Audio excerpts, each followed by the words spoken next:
Hello, hi guys! Magandang gabi sa inyong lahat.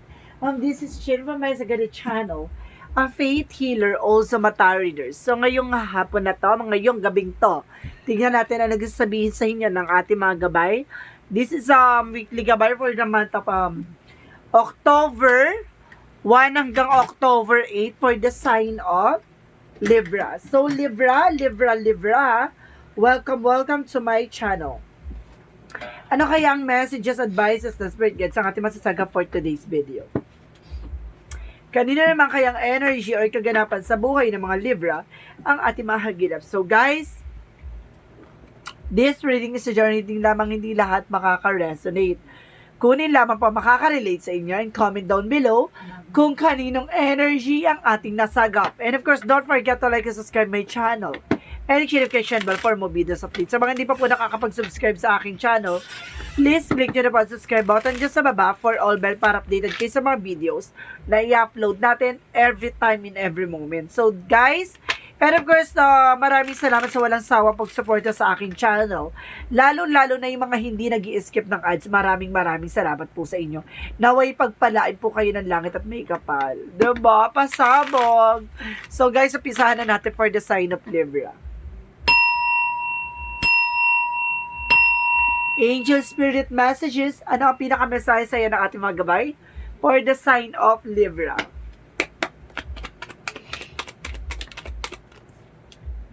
There is a 7 of Cups. There's a lot of opportunities or options, no? May mga bagay na pagpipilian ka or something na naguguluhan ka kung anong pipiliin mo. Additional messages. And of course, there's a 3 of Wands. So, ngayon nag-aantay ka ng eksena, no? There's a waiting for a result or waiting for a ship or something na nag-aantay ka ng trouble. Kung makakaalis ka ba? Kumbaga sinasabi sa'yo dito na ngayon mamimili ka kung aalis ka ba o hindi. Or either, namimili ka kung saan bansa ka pupunta, no? By land, by air, by water, ano man yung ganap na yan. With the word call, no? Lakas ng energy na may travel ka dito, guys, no? Makakaalis ka talaga at makakapangibang bansa ka or uuwi ka ng Pilipinas na galing ka sa ibang bansa, either na gano'n, no? O kaya magdadala sa daw to ng 6 of Pentacles na tuloy-tuloy na finances, no?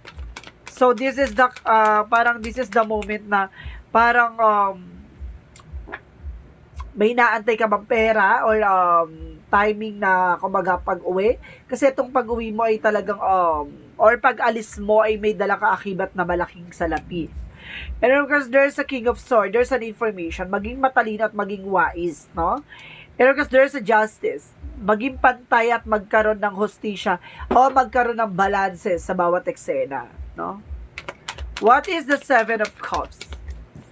Okay, there's an 8 of Cups. So, ibig sabihin dito, let it go, no? Kumbaga, may mga bagay na kailangan mo mag-move on or kailangan mong iset aside or may mga bagay na kailangan mong pagdesisyonan kung ano yung pipiliin mo. Diba? What is the 3 of Wands? What is the 3 of Wands? Okay, there's a 9 of Pentacles. Sinasabi dito na meron talagang nag-aantay sa'yo ng masaganang eksena. The 9 of Pentacles is the blossoming abundance, no? Kumbaga, this is the time na parang dudumugi ka o kukuyugin ka ng mga biyaya. Ganon. So, what is the word called? There is a King of Wands. Control, no? Kumbaga, sinasabi dito na all aspect, kontrolado mo ang eksena na to. And of course, there's a Queen of Swords. Wow, there's a Page of Swords. There's an information. Kumbaga may balita, may chika, may chismis, or kahit na anumang information yan regarding sa finances na magtutuloy-tuloy, no? At the same time, there's a 10 of Swords. Mag-ingat ka at maging wise ka. There's a lot of scammer or there's a lot of betrayal or there's a lot of backstabbing, no? Mag-ingat ka, parang merong traitor or meron ditong susubukang kalinlangin. And of course, there's a 5 of Swords. There's a fair fight, no? Kumbaga, makukuha mo ang hustisya at makukuha mo yung balanse. Sinasabi lang sa'yo dito na maging aware ka on how to talk at paano ka makipag-collaboration. Kasi mamaya, manggaling sa mismong bibig mo ang mga bagay-bagay. So, mag-ingat ka. So, what is the 7 of Cups and the 8 of Cups? And of course, there's a 6 of Swords, there's a transition. Makakauwi ka nga, no? Kung balak mo umuwi at gusto mo na makaalis dyan sa situation mo, regarding dyan sa, kumbaga gulong-gulo ka at wala kang, parang feeling mo, you're feeling stuck dyan, kumbaga sinasabi sa'yo, makakauwi ka na. What is the 3 of Wands and the 9 of Coins? There's a King of Coins, secure.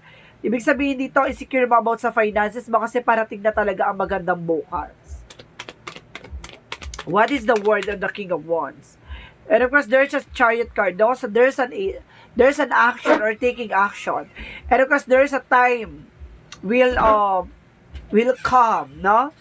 And of course, parang may nasasense akong time travel dito. Parang bigla kang kumbaga makakarating sa isang time na kumbaga hindi mo na-expect. Parang ganon. Kumbaga magpapabago ng mundo mo. Ganon. What is the 6 of Coins and of course the Page of Swords? There is a 5 of Wands. There is a lot of competitor, no? Or there's a lot of conflict, no? Sinasabi sa'yo na mag-ingat ka. No? Baka maloko ka o mabudol ka about sa finances. What is the King of Swords and the 10 of Swords? Okay. There is a Ace of Swords. There's a breakthrough. No? Malalaman mo naman agad yung katotohanan about dito sa trabaho na to. Or about dito sa pagkakaperahan nito. Kumbaga maraming burden, maraming obligations na kumbaga parang kumbaga naliwanagan ka or nagkaroon ka ng mental clarity about sa mga obligasyon mo, about sa mga ginagawa mo, no? Kumbaga parang sinasabi sa'yo dito na parang nagkakaroon ka ng binabackstab ka nila, parang some of you guys parang ano dito parang may something ako na nasasense na ginagatasan or something na parang pineperahan ka. No? Parang yung responsibilidad or something na yung pagtulong ay ginagawa responsibilidad. Parang ganun na si sense ko. And because there's a Page of Cups, listen to your intuition. Makinig ka sa intuition mo, ha? Kasi nagkakaroon ng self-sabotage dito, no? And of course, don't you worry kasi there's a Justice card. Kumbaga, kapag inaabuso kanila, talagang ginagawa kanila against sa'yo, kumbaga, nandito sa ating justice na, kumbaga, magkakaroon ka ng balance and justisya, no? Kumbaga, may hangganan ang ganyang eksena. So, what is the outcome? Outcome is the 7 of Swords. There's a cheating lying on you, no?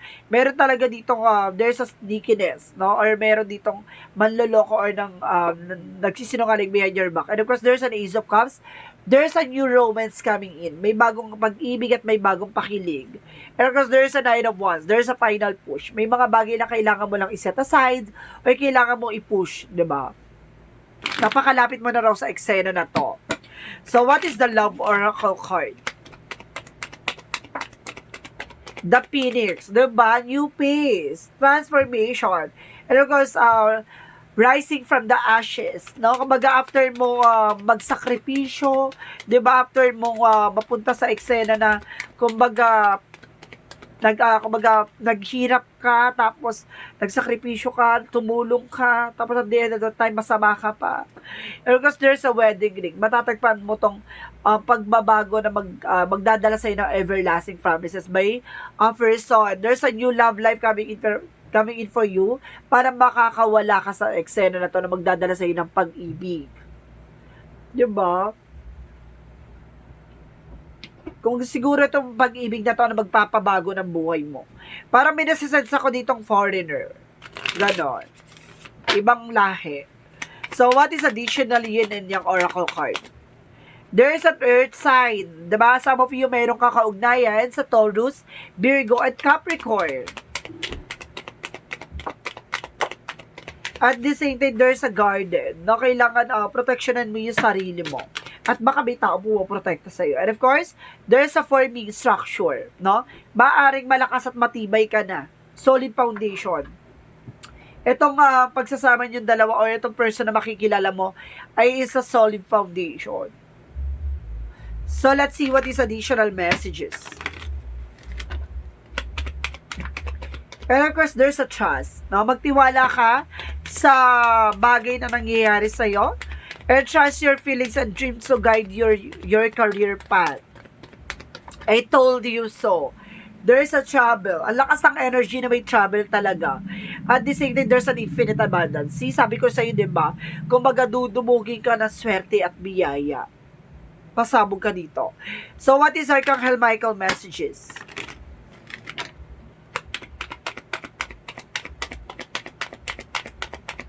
What is Archangel Michael messages? Angel Spirit Guides. Lean on God and angel support, 'di ba? Kumbaga magtiwala ka kay God at patuloy kang maniwala at patuloy kang kumbaga tawag dito, magpatuloy kang kumbaga magdasal, no? At maniwala sa kanya kasi yung sinusuportahan ka ng ating ni God at ng ating angel spirit. And of course, the person that you're asking is about trustworthy, no? Kumbaga yung mga taong kinakausap mo, magkakatiwalaan mo daw yan. So, what is additional angel spirit messages? Amethyst, there's a psychic abilities, behavior pattern, no? Kumbaga, there's an abilities talaga. Meron ka ding psychic abilities or malakas yung gut feeling mo. And of course, there's an emotions, rejuvenations. Malakas ang pakiramdam mo. And of course, go for it. Ilaban mo daw yan. 'Di ba? Kung gusto mo mga ibang bansa, gusto mong, 'di ba? Gusto mong maglayag, ilayag mo 'yan, te. Rumampa ka sa ibang bansa. So, what is Archangel Raphael messages?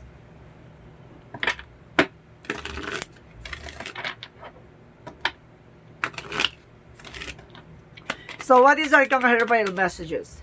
Forgiveness heal. So, ibig sabihin dito may kapatawaran, di ba? May mga bagay na nangyari sa buhay mo na may mga pinagdaanan ka na parang, nagbigay sa iyo ng galit at puot. So, sinasabi sa iyo dito na mukhang pagagalingin na ni God yung mga bagay na yan. And because there's a fresh air, no? Kailangan mong lumanghap ng mga sariwang hangin. So, what is additional messages? Pero of course, there's a denial. Minsan hindi mo ina-acknowledge yung takot mo, no? Kumbaga, dapat pinapalitan mo niya ng awareness. And of course, there's a happiness. Maging masaya ka sa bawat nangyayari sa paligid mo, sa sarili mo. No? Kasi, kumbaga yung mga bagay na yan, kumbaga, unti-unti lang na parang nade-develop ka, mas nagkakaroon ka ng knowledge sa lahat ng bagay, di ba? At least natututo ka, di ba? At the same time, there's a thinking women. Some of you overthink pa. If you are a Libra woman, kung mag-overthinking ka, paranoid ka pa. Di ba? Minsan ganun ka mag-isip. Pero because there's an information, there's a cornucopia, kung baka kailangan nyo masusustansya pagkain dito, ha? Kailangan nyo ng fruits and vegetable. At the same time, what is the Monsology? What is the Monsology? A time to give rather than take, no? Mas maganda ikaw yung gumugugol ng panahon at oras kasi ikaw yung nag-aantay ng oras, no?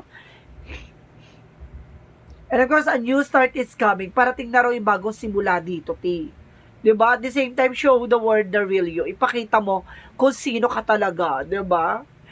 Yung ipakita mo yung gandang di mo inakala. Ganon. So, what is the chakra? There's a bittersweet. See?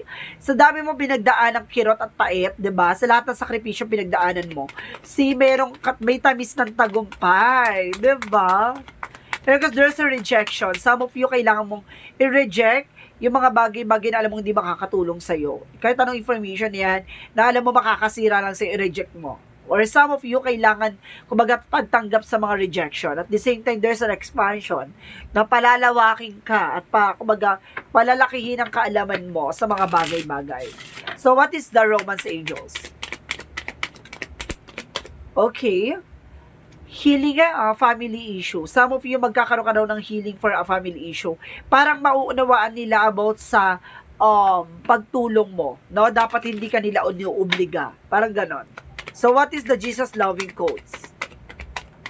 And of course, I am with you always, even at the end of the world. So, ibig sabihin na, dito lang daw si Jesus Christ sa iyong tabi kahit na, kumbaga, para pinagsakloban ng langit at lupa ka na. So, sinasabi lang ni God na lagi lang siya nasa tabi mo, inaantay lang na lumapit ka sa Kanya at ipagdasal mo siya, diba? Na humingi ka ng tulong at guidance sa Kanya.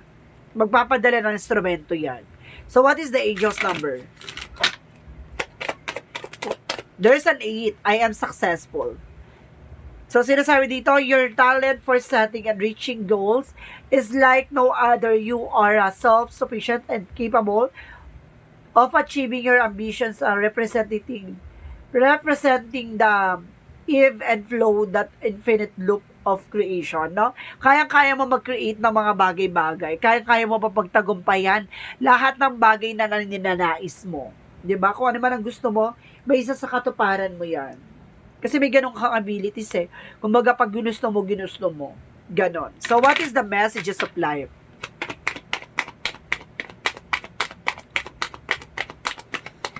So, let's see. There's a discovery. Today, I release my old belief, conviction, and preconceived notions in their place. I seek new ideas, innovation, and endless possibilities. I am adaptable. I am able to see beyond my previous limitation and discover greater worlds inside me. Kumbaga, unti-unti mo natutuklasan lahat ng mga bagay na, kumbaga, kakayanan mo or mga bagay na hindi mo inakalang kaya mo pala. Ay, kumbaga, mas napapalawak at napapalaki ang kaalaman mo sa mga bagay-bagay. So guys, this reading is a weekly gabay for the month of October 1 hanggang October 8 for the sign of Libra. This reading is a general reading lamang, hindi lahat makaka-resonate. Kung hindi lamang pa makaka-relate sa inyo, comment down below kung kaninong energy ang ating nasagap. And of course, don't forget to comment down below your full name, birthday, and of course, location nyo kung asa man kayo ngayon, saan masulok ng mundo. Comment down below para sa susunod na reading natin. Baka energy mo na ang masaga po, mahagilap natin. Maraming salamat guys, and see you in the next video. Bye-bye and babush!